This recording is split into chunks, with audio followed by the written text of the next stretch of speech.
Hello and welcome to this India Today special, where we've been bringing you special guests on the big questions surrounding the West Asia crisis that has engrossed the world and has deepening consequences by the day.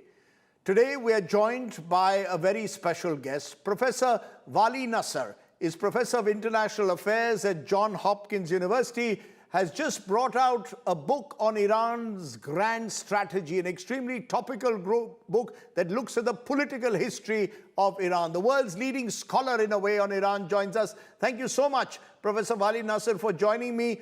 It's been a week since the conflict began in West Asia. What is your biggest takeaway so far? What has been the most striking point for you of this conflict between Iran and the Israel-US axis? I mean, first of all, Iran's reaction, of course, came as a surprise, particularly expanding the war to global energy supply chain and to the Gulf countries, which are home to US bases and also are so important to global trade and to global energy. But also the way in which the US and Israel have conducted this war is also a surprise. I mean, not only they started with killing Iran's supreme leader, and also, again, decapitating a large number of leaders in expectation that the state would fall. But Israel in particular has now adopted a strategy of very similar to previous air campaigns against Gaza or Beirut, of hitting varieties of targets in Tehran. I mean, Iranians describe it as carpet bombing, hitting hospitals, schools, civilian infrastructure, pharmaceutical industry across Iran, which suggests that the aim is more than dealing with Iran's nuclear program or a specific Iranian threat. It is essentially aimed at downgrading or destroying the Iranian state. Right. And President Trump also similarly said yesterday that it will take Iran 10 years just to build back. So it is a campaign that is not directed at military targets. It's directed at state and society. And that's a bit surprising that the US has embarked on this kind of a war after it said that it was done with these kinds of wars in the Middle East. You said at the outset that the war, you believe, now seems to be aimed at dismantling or decimating the Iranian state as we know it. Do you believe that the Iranian state, the Islamic State of Iran that was set up, this Islamic Republic in 1979, can this present regime of the Ayatollahs be dismantled so easily? Do you see that happening? Is it now fighting an existential war for its own survival? Is that how you see it? Yes, it is. And not just, in a way, not just the regime, but also the country is fighting an existential war. One may think that, that sounds an exaggeration, but the Iranians are worried about a scenario like Syria, in other words, a complete chaos, disorder, state failure. When President Trump says he's going to arm Kurdish forces to fight separatist battles in Iran, most Iranians have memories of the 19th century when the large parts of Iran broke off under British and Russian pressure, and then Iran was occupied and almost lost its northern provinces to Stalin's army. So these ideas of disintegration of Iran are not theoretical to Iranians. And so they see, and also the state, even beyond the regime in Iran, is essentially a structure embedded in Iranian society and the nation state. So degradation of the state is different from decapitation of the regime. Right. So when you go after hospitals, schools, roads, bridges, yesterday a stadium was destroyed in Iran, then that's essentially is larger. And I think, yes, the country is now geared towards existential moment, largely because it's also facing two qualitatively superior militaries. And so it's an underdog's fight against much more overwhelming power. Professor Nasr, we get two narratives that are coming out of Tehran. One is that the people of Iran, after 49 years of this regime, want to change. They want change desperately. They want to get rid of the regime. They want it to go. They see it as despotic, tyrannical, fundamentalist. The other view is that this war will actually unify the people of Iran behind the regime, because the manner in which Israel and America are targeting not just the state, but civil society. A school where 160 schoolgirls died in Minar. Which of these narratives is the right one? Do the people want the regime out, or are they unifying behind the regime? I think both narratives are correct. In other words, people are tired of the regime for varieties of reasons. They think it's authoritarian. Many people, Iranians, are much more secular and don't subscribe to the religious edicts of the regime. And there's a large number of Iranians who also are fed up with isolation, economic sanctions, and no longer subscribe to the idea of resistance and combat with the United States, confrontation with the United States, the kind of anti-imperialism of the old order that drove Iran's leadership. So they want a basically different regime. That's very true. But it's very clear to them that the war is not removing the regime. The war is being waged on the country. There is nationalism there as well, which I mean all Indians would associate with. So there is the nationalism does not mean support for the regime. It means support for the country. Right. And in the middle of the war, people are not going to rebel to support an invading military. And also they cannot really organize and support a regime change when bombs are falling on top of them. I think the priority of Iranians at this particular moment is survival of their own lives and survival of the country. Right. And they are angry at the regime, but they're also angry at the invaders. And I think the more it goes on, the more they will see that Israel and the United States is not doing this for them. It's actually destroying their homeland. And so people can have very complicated sets of emotions. They may even fault their leadership for bringing them to this point. But at the same time, that does not mean that they would embrace the devastation of their homeland.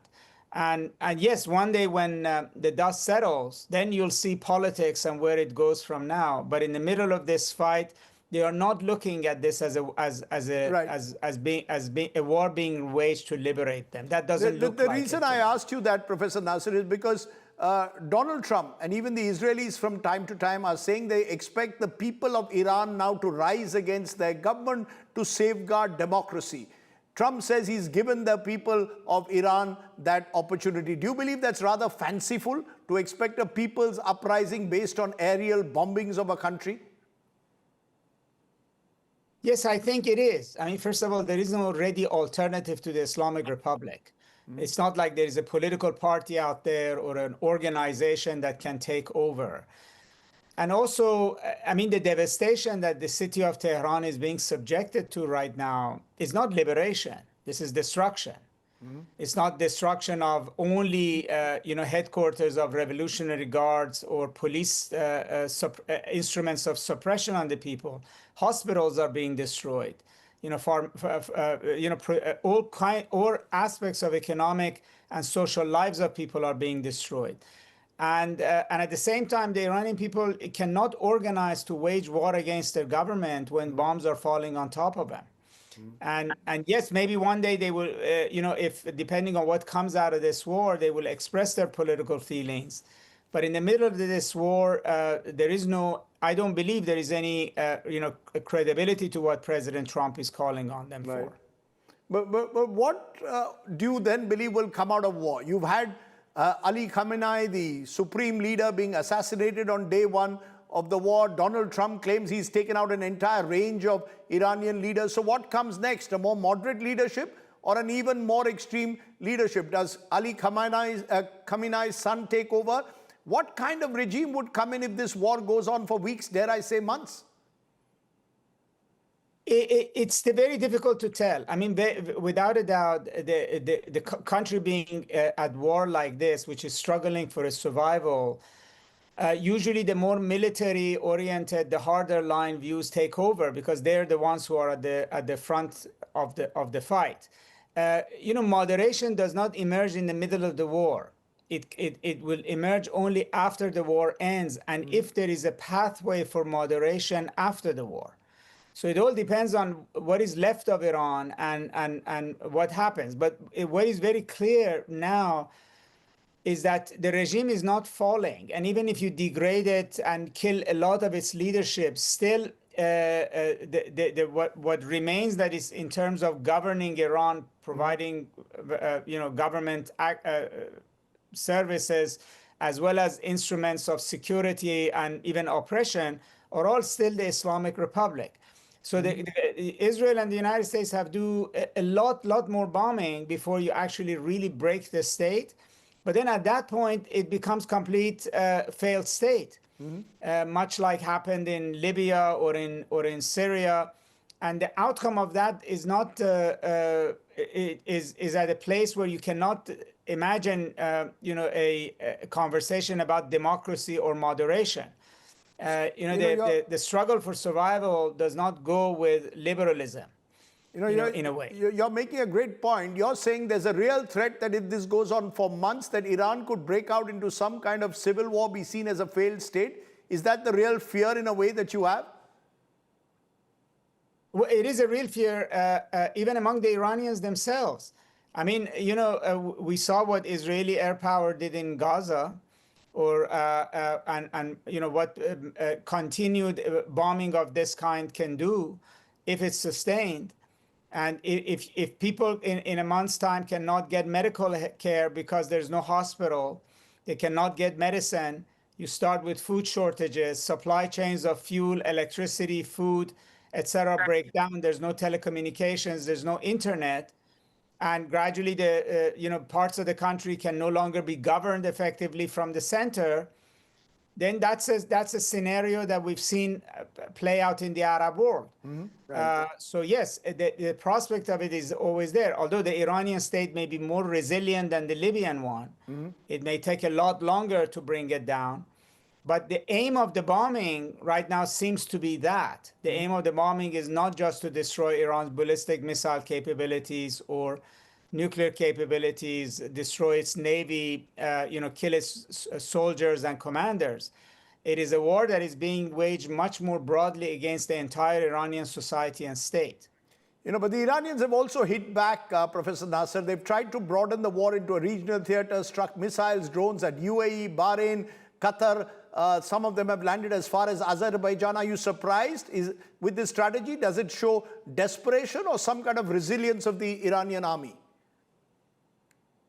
Well, it shows that for now they can conduct war. I mean, for as much drones and missiles, etc., they are using them. I'm not surprised that they're attacking the neighbors, particularly the Arab countries, because they said even before the war started, they had even told the Arab countries directly that we will hit U.S. bases, that we won't accept a theory in which, because the U.S. bases are located on your soil, they can use those bases to attack us, but we cannot attack them. And as a result, that was the reason why all of these countries told the United States that it could not use their bases to attack Iran. But still, the Iranians have attacked the Gulf countries in particular for two reasons. It is not in their mind that the Gulf countries are immediate enemies requiring attack, but their aim is twofold. One is that the U.S. bases, but also things like early warning radar systems and a lot of support for air war are located on bases in these countries, and Iran is targeting those bases. Naval bases in Bahrain, varieties of bases in UAE, Saudi Arabia, Kuwait, and Qatar. Secondly, Iran has decided that the only way in which it can basically create a deterrence against the United States is to raise the economic cost to the global economy and to the U.S. And that means going after energy, which is like LNG terminals in Qatar, oil facilities and refineries in Sharjah and in eastern Saudi Arabia, and generally putting an umbrella of risk over the Gulf, which is not only important in terms of energy, but is also important in terms of a lot of other things for global trade. A lot more goes through Jabal Ali port in UAE from across the world. And so they're thinking that only by expanding the war onto a battlefield that's more than just Iran itself. Iran does not want to just defend against U.S. and Israel on its own border, and it can only do so much by attacking Israel directly. But by threatening the global economy, it is hoping that it will force the United States to reevaluate. But it's a very dangerous and risky strategy that is going to alienate Iran's neighbors who are basically extremely angry for very valid reasons at Iran. But it is, I think, Iran's back is to the wall. And so it is trying everything, in other words, to get the United States to stop. Professor Vali Nasr, give for our Indian viewers, I want to understand what they're coming, we want to come to terms with what explains the power and longevity of this Islamic revolutionary regime of Islamic Republic of Iran. It's been, what, 47 years since Ayatollah Khamenei took over? What explains the longevity and durability? Is it the fear factor? Is there something more that's holding this regime even now in these desperate times for them? No, I mean, there is something more to it because not all authoritarian or dictatorial regimes are alike. Iran's regime was a revolutionary regime. Iran's revolution is one of the three most important revolutions of the 20th century, and perhaps one of 4 major global revolutions if you count the French Revolution. So the trajectory of the Iranian state is much more like that of the Soviet state or the Chinese state. And even if you thought about it, those regimes have not gone. They just changed their dress. China is still called still has the same flag, and it's still the Communist Party, and its leader is from that regime. His father was a original revolutionary. And Russia is being ruled still by Soviets. I mean, Putin was a KGB officer. Yeltsin was the mayor of Moscow. I mean, there is something about revolutions that when they happen, they basically not only completely transform society, but they actually create institutions from below that are much, much more embedded than a regular military coup or that brings somebody to power. Over time, over these last 47 years, the revolution has lost a lot of its color and appeal. Maybe there's a 12 to 15% of the population that is still diehard revolutionaries. A lot of Iranians want a different kind of a state that is open to the world, that is not at war with the world. But the resilience has to do with the revolutionary origins of this state. And also Iran has been at war literally since the revolution. It was Iran-Iraq war, then it has been at some sort of a conflict with the United States for the past 47 years. And that also has led the Iranian state to sort of create very, very strong foundations based on self-reliance, right, which is serving it. I mean, the idea that Iran could build these drones and this kind of missile capability on its own, right, without buying it from somebody else. Given the strength or durability that this regime has shown, Professor, what should a country like India be doing? A country which has had long civilizational ties with Iran, but where there is hesitation at the moment to be totally identified with what is seen as Iran's problem. You've seen that it took about 5 days for India to even condole the death of Ali Khamenei, who was clearly not seen as a friend of India. He spoke out on Kashmir, for example, spoke of a pan-Islamism. How should India be dealing with Iran at the moment, in your view, Professor? So it's a very interesting question. I think India and Iran have shared this view that they're old civilizations in the garb of nation states. And sort of even their anti-imperial, anti-colonial heritage creates that kind of a understanding of one another. During the Pahlavi period, Iran was much closer to Pakistan. Sort of Cold War politics, Prime Minister Indira Gandhi was seen as pro-Soviet. Pakistan was pro-American, Iran was pro-American, and that was the geopolitics. After the revolution, ironically, Iran and Pakistan grew apart. Pakistan became much closer to Saudi Arabia, became a Sunni Islamist country. Iran was a Shia Islamist country. Iran's sympathies lay actually with India much more. Iran's president Rafsanjani visited India. I remember a time when Benazir Bhutto, when she first became prime minister of Pakistan, went to Iran, and she gave a speech before Iran's parliament in defense of Kashmir, and she was met with stony expressions, no sign of support along Islamic lines. But then, they gradually then began to grow apart, partly because India's foreign policy began to change. India became closer to Israel. It became closer to the United States. And Iran, in turn, became closer to China. Iran-Pakistan relations are still not that warm, in the sense that they have neighborly relations, but not until the rapprochement between Iran and Saudi Arabia only 3 years ago, there has been actually potential improvement of relations between Iran and Pakistan. The issue now is that there has been a lot of pressure on India to cut ties with Iran. And I have to also say that during the Afghan war, Iran, India, and Russia were supporters of the Northern Alliance. Yes. Pakistan and Saudi Arabia that support the Taliban, and Iran was vehemently anti-Taliban. So when Afghanistan really mattered to geopolitics of Southwest Asia, India and Iran were in the same trench, right, against Sunni fundamentalism that was supported by Pakistan and Saudi Arabia. And India invested in Iran, in the port of Chabahar, in the idea that it needs a pathway to Central Asia and Afghanistan that goes around Pakistan. That's right. And that Chabahar can be a rival to the port of Gwadar.